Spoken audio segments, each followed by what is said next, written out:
बुधवार को हिमाचल विधानसभा के शीतकालीन सत्र का दूसरा दिन था। सदन की कार्यवाही से पहले विपक्ष ने सरकार के खिलाफ खूब प्रदर्शन किया।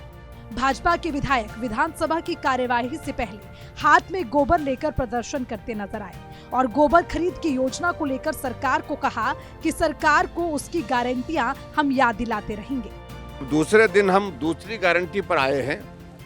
2 रुपए किलो के हिसाब से गोबर खरीदा जाएगा, ये उनकी कमिटमेंट थी, ये उनका एक जो उनकी गारंटी थी और उस गारंटी को पूरा अभी तक नहीं किया। अब लोकसभा के चुनाव नजदीक आ रहे हैं तो कह रहे हैं कि अब 2 रुपए किलो के हिसाब से हम गोबर खरीदने का काम शुरू जल्दी करेंगे। फिर झूठ बोल रहे हैं और ऐसा झूठ बोलते बोलते 1 साल निकल गया और हमारी कोशिश अब यही होगी कि एक दिन ना निकले। इसके बाद सदन की कार्यवाही शुरू हुई, जिसमें प्रदेश में चल रहे क्रैशरों के मुद्दों ने जोर पकड़ा। इस पर पूछे गए सवालों को लेकर विपक्ष ने संतुष्ट जवाबों का हवाला देकर सदन से वॉकआउट कर लिया। क्या बन गई है प्रदेश सरकार की, एक मंत्री कुछ बोल रहा है, दूसरा मंत्री कुछ बोल रहा है और यहाँ पर जिक्र किया गया कि वहाँ के जो विधायक हैं, क्या नाम, जो सीपीएस हैं, उनने कहीं जिक्र किया कि अगर ये जो है वो ये माइनिंग नहीं हुई होती, इलीगल बोला या क्या बोला शब्द मेरे पास नहीं है, लेकिन उन्होंने कहा अगर नहीं होते तो सारा का सारा नालागढ़ बह गया था बोलते। अब ये तमाशा ही बन गया है, ये तमाशा बन गया है हिमाचल प्रदेश में कांग्रेस पार्टी की सरकार का वर्तमान में।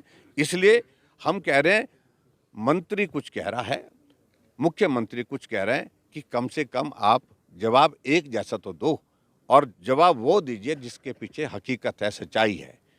इसलिए आज जब हमने प्रश्न का उत्तर संतोषजनक नहीं मिला, जो विपिन परमार जी ने प्रश्न किया था, जब उनको पूछने के लिए दोबारा सप्लीमेंट्री अलाउ नहीं की गई और इस कारण से हमने वॉकआउट किया। सदन के वॉकआउट के बाद मुख्यमंत्री सुखविंदर सिंह ठाकुर का भी बयान सामने आया, जिसमें उन्होंने कहा कि सरकार किसी भी प्रकार का क्रैशर कानून के दायरे से बाहर नहीं चलने देगी।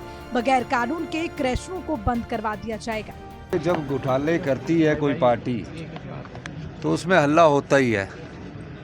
जब कायदे कानून के हिसाब से, नियमों के हिसाब से क्रैशर नहीं चलेंगे और पिछले काफ़ी घोटाले हुए होंगे तो उसमें हमने कहा कि नियम कायदे कानून के साथ जो क्रैशर होंगे चलेंगे। कोई भी कानून के बगैर क्रैशर नहीं चलाएगा, ये सरकार का मंशा है। मुझे ये बताइए कि घोटाला है सबसे बड़ा, वही मैं कह रहा हूँ।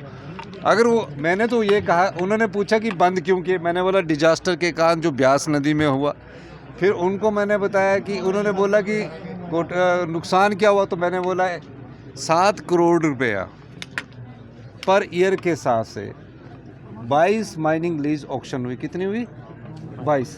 और जब उसका माइनिंग प्लान बना तो वो बना 24 करोड़ का।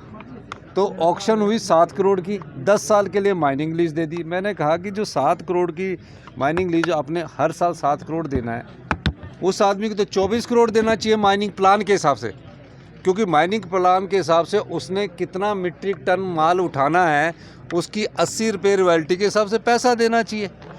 वो मैंने कहा कि उसकी हम इंक्वायरी करवाएंगे जो ऑक्शन हुई है।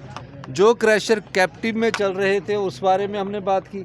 हम तो खुद कह रहे हैं घोटाला है, हम तो घोटाले की जानकारी, अगर उनके पास वो कहना क्या चाहते थे, पूछना क्या चाहते थे, इसी में परेशान हो गए, क्योंकि उन पर दबाव किसी का लग रहा था। मुझे उनको इस दबाव में नहीं आना चाहिए। प्रदेश के हित में जो राजस्व उगाही हो सकती है वो होनी चाहिए।